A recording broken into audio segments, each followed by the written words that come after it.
A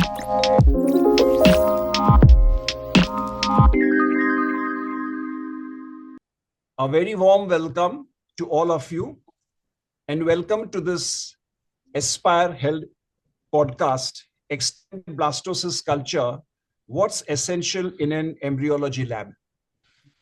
We are all aware that embryology is the backbone as far as ART and its procedures are concerned. The embryo, the building block made from the two sensitive human gametes, the largest and the most sensitive being the oocyte, and the smallest and the most motile being the sperm. Post-fusion, developmental stages, monitored hour-wise, just like a milestone of a child. The zygote, the 2-cell, the 4-cell, the morula, the compaction, the 3 stages of blastulation. Limited, time-bound developmental pattern. Now let me refresh a little bit. Initially, it was transfer day 2, then came to day 3, and now it's blastocyst. Many questions are raised. So if we dig into the deep intricacies and we follow the developmental patterns and the ultimate outcome, many want to know, okay, what is that little bit of extra which a day 5 embryo or a day 5 blastocyst holds good, which is not seen in a day 3 morulation embryo? Or does it hold any upper edge? So there are a lot of questions to be answered. And to help us dive deep into the mysteries, the advantages, we have with us none other than Dr. Mir Jafar. He is the founding director and chief embryologist at Valley Fertility Center. Previously, he served as a scientific director at Milan Fertility Center, a postgraduate from medical anatomy from Manipal University, a PhD in clinical embryology, and also has received advanced training at Osaka IVF Center. Authored many books, contributed to many chapters, and a very well-known face in the field of ART. Attended many conferences, so I'm sure he must be having a dearth of knowledge. And he is definitely going to enlighten us. So, Dr. Jafar, welcome to this podcast. Thank you, sir. It's an honor. Yeah. So since we are a little handcuffed for time, I would like to shoot the first question to you, that why is this culture going a little beyond day 5? What are the certain positives of it? Yeah. Thanks for such a lovely introduction, Dr. Kersi. It's an honor to be here with you people. Coming to the point about day 5, it's a wonderful thing that we have moved, as you mentioned, from day 2-cell stage, 4-cell, day 3, and then blastocyst. This shows our progress in culture systems. Now the debate is from day 5 onwards. There are some embryos which lag in the growth. Probably they are slow. Either they are aneuploid or by some other reason that they are slow growing. So there was a lot of debate on this, whether we should consider these blastocysts for transfer or not. So a lot of genetic tests were also done on those blastocysts, and the results have come out. Certainly, day 6 have also given us the pregnancies, and so have given day 7 pregnancies. But still, the best embryos are considered the ones which we freeze on day 5. But then again, we go back to the grading. If the grading is good on day 6 also, so it is as good as day 5. If the debate is between day 5 and day 6, we would still consider the day 6 blastocysts better. If suppose on day 5 I have frozen a B grade blastocyst, but on day 6 I get A grade blastocyst, we would still consider the day 6 blastocyst over day 5 in such scenarios. So, sir, let me just cherry pick one point, that post-development of an expanding blastocyst, the only change we see in its subsequent viable growth is an extended development, thinning of the trophectoderm, and the more compacting of the inner mass cells. Yes. So if this prevails and it accelerates to our expectations, then we consider it's really a viable embryo worth implantation. then the Absolutely. chances of it implanting are much more higher than what we had seen a day prior. That's what exactly we come to know. Right, right, Right. right. And I think this would be added by the use of advanced incubation techniques like an embryoscope, which is going to cherry pick much more points which a human eye can't detect. Do you agree with Yeah, that? I would certainly agree to that. So what I would say is, I mean, here the mistake which we have been doing, I think what you said is embryoscope. If you introduce embryoscope in the topic here, Time my lapse. time Oh, lapse. time lapse. Okay, yeah, let's make it Yes. generalized. So we have to remember that up to day 3, that is up to 8 cell, we are dealing with a quiescent growth. So embryo is not much in demand. So it doesn't demand much. So if it is in a monoculture for a longer time, up to day 3 or even up to day 4 is fine.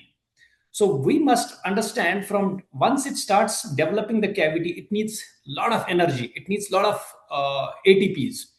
So there is something called it. In fact, it behaves like a cancer cell. It needs so much of ATPs, that kind of Warburg effect. It shifts to the Warburg effect.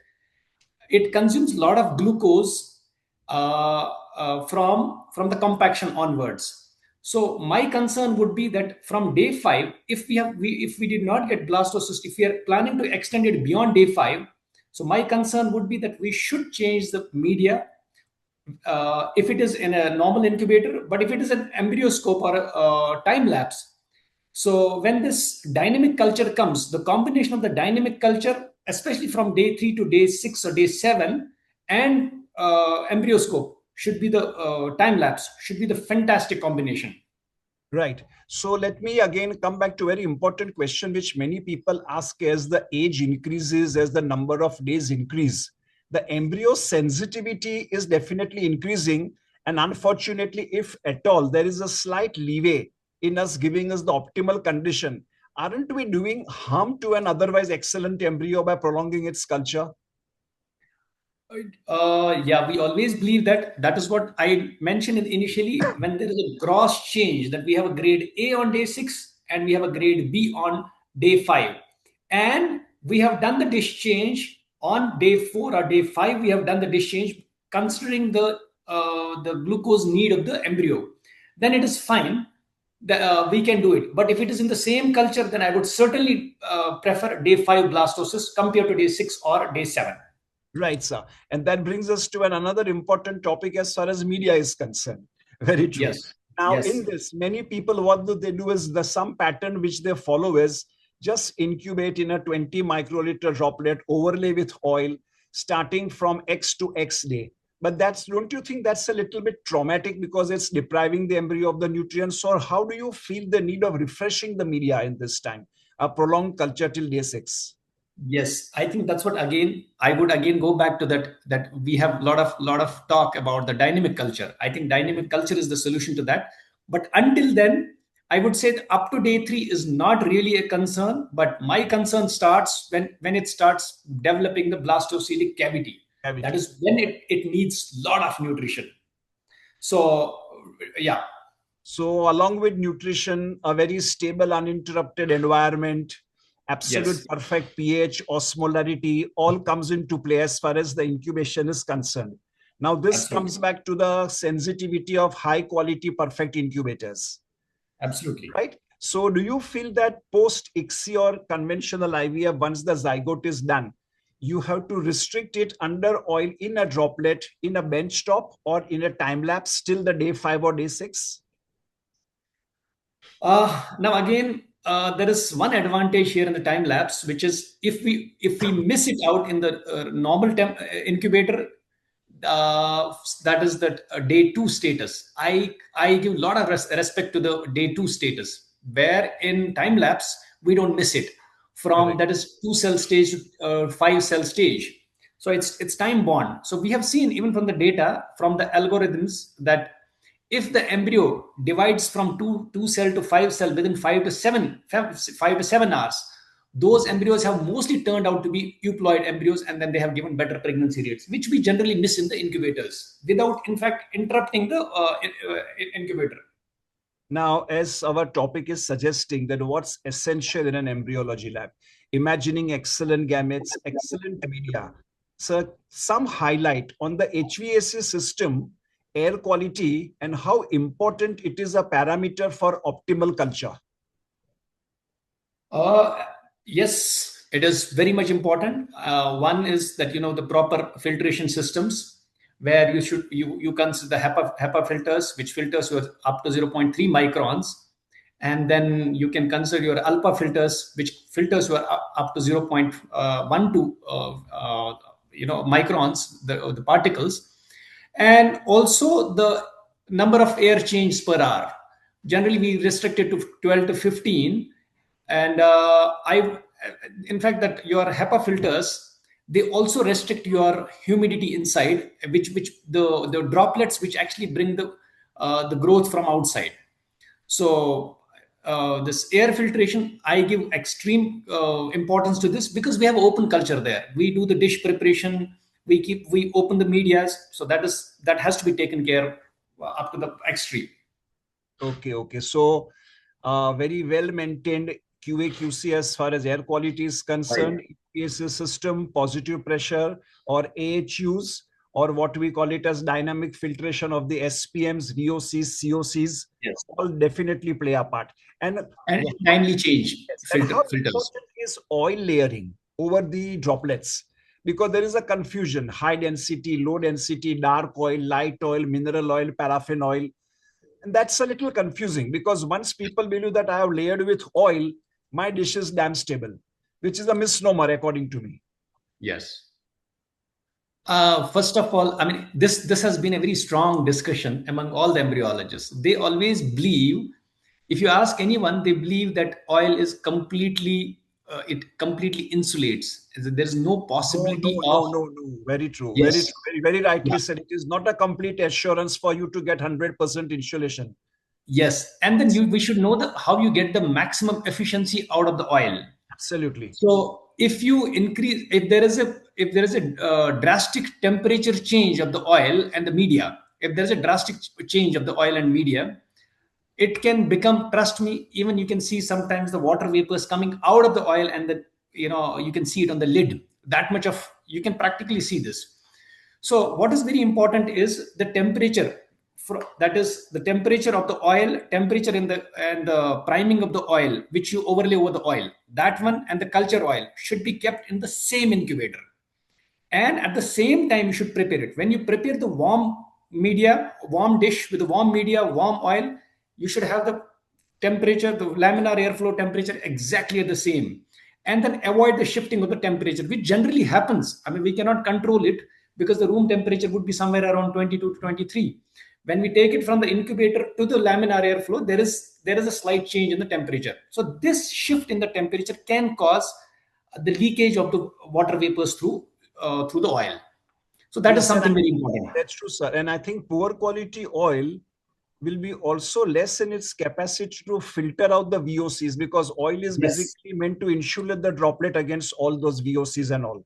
So coming right. back to the next question is your preference of humidified versus dry incubators, because I feel dry incubator is nothing else but a droplet covered with oil. It becomes a dry incubator, because even the bench tops, you don't have that much of 98% humidity as exposed by the No. box incubators as such. Yes, Sir, one more I want to ask you. When we equilibrate our bicarbonate media, I think humidity does play a part. You agree with it? absolutely. Okay, so irrespective of the single step or sequential, when you equilibrate your media, humidity is a very essential part. So there's the compulsive need of a box incubator, right? Yes, it Correct. is. Yeah. Uh, Again, here I would, maybe I may not completely agree to this, because sometimes the labs, they will have challenge that they will have one box type incubator, and that they will have a bench top incubator, and then Correct. Correct. suddenly you get some calls, sir, our incubator type incubator, sorry, this box type incubator has stopped functioning. Now what do we do? So I advise them to bring down the room temperature, keep your laminar airflow off, prepare the dish with the cold media, cold air, cold oil, and keep it in the this bench top incubator. Bench top incubators. Yes. Correct. So in those scenarios, it definitely it helps. So I would, I mean, I would differ here, that if we are like that we cannot culture the oil and the media in the benchtop incubator. But you will have challenge. Next day morning, you will have challenge removing the air bubbles from the droplet. Correct. That's the only Yeah, challenge. that's because of differential temperature gradient at the Yes. at the level, it just develops tiny bubbles. Yes. That's very true. Yeah. So when we started our careers, we were using the sequential Right. cleavage 1, cleavage 2, right? And now Yes. it's a single step. Now So it's a single any step. advantage one has over other, I am finding the results both quite appreciable or till Yeah. date. But now the concept of single step is taken over so huge that everybody has literally forgotten the sequential. But I'm still a strong follower of sequential. What's your opinion? Because we just have 5 minutes left. We'll crack up Yes, yes, fast. yes. I think, see, there was, I think that the concept changed when earlier it was like definitely they had everywhere, they had strictly, they had mentioned from day 0 to day 3. Yes. So day 3, sometimes we saw the embryos in the compaction or they were 8 to 10 cell. And then there were a lot of papers which said that sometimes the embryo switches over to the glycolysis even earlier at 6 cell Okay. stage. Yes. And then we started changing the dish on day 2 evening. But then again, there was a lot of confusion. What is the right time to change the dish? Is it the day 2 evening? Is it the day 3 morning? That is when the concept of single step actually took over the sequential step Right, period. right. And sir, one many a question was asked there, do all day 3 embryos culminate into blastocyst, or what is the arrest rate at day 3? Because Oh, yeah. according to my opinion, it all depends upon the moiety of the egg and the sperm and the way in which they are fertilized. Yeah, I think it's a broad topic. It depends on the quality of the egg and the quality of the sperm. It also depends on the quality of your lab culture conditions. Yes. So Because what I always used to debate with people is that what we are seeing today is just the appearance, shape, size, and the morphometry of the gametes. The implantation potential, which is really 150 parameters plus, it all depends upon absolutely the genome and the genetics, a lovely right. illusion between the endometrium and the embryo, the way of transfer, the way of postnatal support, patient's indications. So we can't cherry pick a single parameter which can be held responsible. Yeah, So I have sometimes, we have discussion with our clinicians. In fact, that now that discussion is still, everywhere, the day 3 versus day 5. We must understand that when we treat the patient with IVF, it is not only the treatment. In fact, we are in a process to find the diagnosis also. If fine. we do the day 3 transfer, so we miss out one very important the diagnostic step. That is the embryonic genome from day 3 to day 5. Right. Either we accept this that we have missed it out. So if it doesn't give pregnancy, then we don't know whether there was a problem with the embryonic genome, that it could not get activated and give us the blastocyst. But there is a And huge debate. yes, and there exactly was the issue why the bench tops were there, because from day 3 to day 5, so many activities go on in the embryo or the genome. Okay, it is Right. literally very dangerous to handle it. So just leave it undisturbed from day 3 to day 5. So there the bench tops are a boon to us.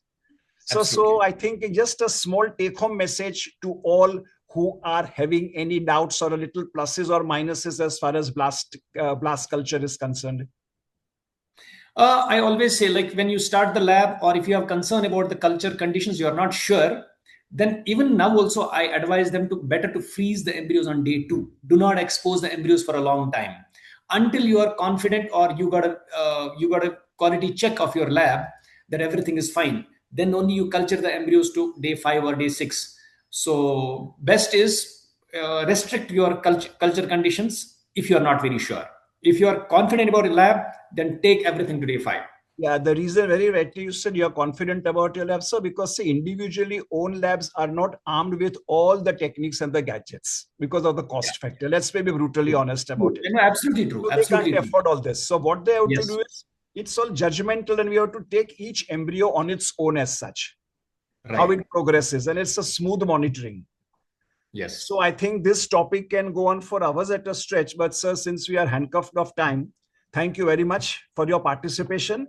You can, It was it will be nice to subsequently be in touch with you also. So sure, folks, sir. it has been a very informative discussion, crisp, frank, and extended culture debates can go on and on. But as we came to a conclusion or a normal consensus, each embryo behaves differently, each embryo of each patient behaves differently, each oocyte is different, and at no time we can say with an authenticity that this is the best embryo which is gonna implant. So we always say that please don't assure that or ensure, say we are optimizing the chances of a pregnancy as such, right? And advanced culture, the only reason it's being into the field is because it has got the viability to progress from 5 to 6. Now, beyond that, I think it will be foolhardy for us to culture it further, least we give it more traumatizing effects for us. So I think extended blastocyst culture definitely improves our chances of embryo selection. And if followed by a smooth atraumatic transfer with a well-receptive endometrium and a lovely postnatal support, I am sure a patient definitely has a reason to smile about it. So taking into consideration the lab quality, the QA/QCs, the handling of the epigenetic agents, the equipments, the labs, blah, blah, blah, the list is on. I think it all works to the patient's advantage as such. So, sir, thank you very much. It was nice interacting with you. And thank you for sharing your knowledge. And thank you, listeners, too, for patiently hearing us out. I am sure you must have enjoyed this podcast. If any questions or queries, feel free to contact us. Thank you very much for a patient hearing. Good day to you. Thank you very much. Thank you.